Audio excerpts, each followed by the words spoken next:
So a couple of months back, I saw this video of this guy complaining about why we don't have snow in Africa. Not you, South Africa. And of course it was intended to be funny, but it kind of inspired me to make this video. Because at the time I saw it, I was in the northern part of Europe, I was in Denmark. And being in a country where it actually snows, I had a few thoughts on the matter. And don't get me wrong, snow is absolutely beautiful. And I really love it. It's almost magical the way it illuminates the long winter nights. And I actually love the winter as well. People put up all these lights and it's just really cozy and nice. But there are a few trade-offs to snow that I feel some people have not thought about. One of them in particular I want to talk about in this video. Can you guess which one it is?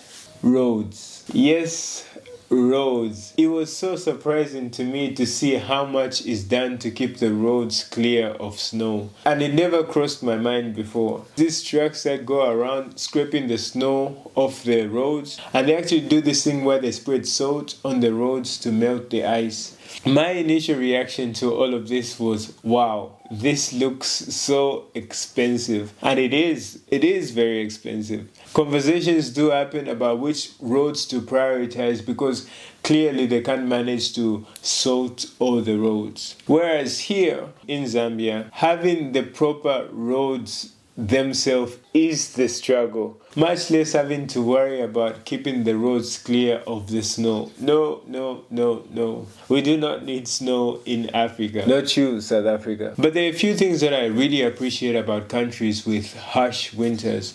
And one of them is the mindset. I think in the past, people have carried it in minds that they needed to be prepared enough for what's to come. They couldn't plant or reap during winter, so they needed to make sure they have food in store enough. They needed to have adequate shelter, and they needed to make sure that they could keep warm enough. And that was basically a matter of life and death. If you didn't do that, you would die. And I think over time that builds a culture of forward thinking, preparing and planning for the future. Whereas here, where it's almost always convenient to do something productive, I feel people adopt more of a here and now kind of mindset. The future will fix itself. It's a hands-to-mouth mentality. But I don't think we need snow to learn that valuable lesson.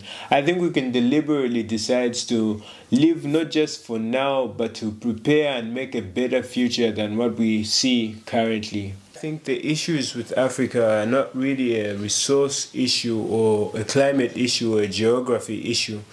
It's a mindset issue. But we're going to speak more about that on this channel. Basically, all I'm saying is that maybe it's time to stop complaining about what we don't have and start making the most of what we do have. And we do have a lot. It is so funny to me that some colder countries make the most of even solar energy than we, a warmer country, does. And it is important to note that the current trend of the industry towards EVs, electric vehicle batteries do perform better in warmer climates. The ideal temperatures are between 20 to 30 degrees. It's actually an issue, the anti-performance of electric vehicle batteries during winter times. And the salt that we spoke about, that is also an issue for vehicles because it corrodes the metals at the bottom of the car. So yeah, I think we are fine. But I guess it's always difficult to see the value of something that you are constantly surrounded by. I really felt this when I arrived for the first time in Denmark. When I came, it was around summertime. And it was this really big, beautiful grass plains. And I thought it was just really beautiful. I thought to myself, why don't we have landscapes like this? The grass is definitely greener here. But after a while and being there for a couple of months and getting used to the scenery, I found myself being drawn to Zambian landscapes. When my friends would post or I'll see stuff on socials, I'll be looking at the trees and looking at the grass and thinking to myself, oh wow, this is really beautiful. So just because we're constantly surrounded by something doesn't make it any less valuable.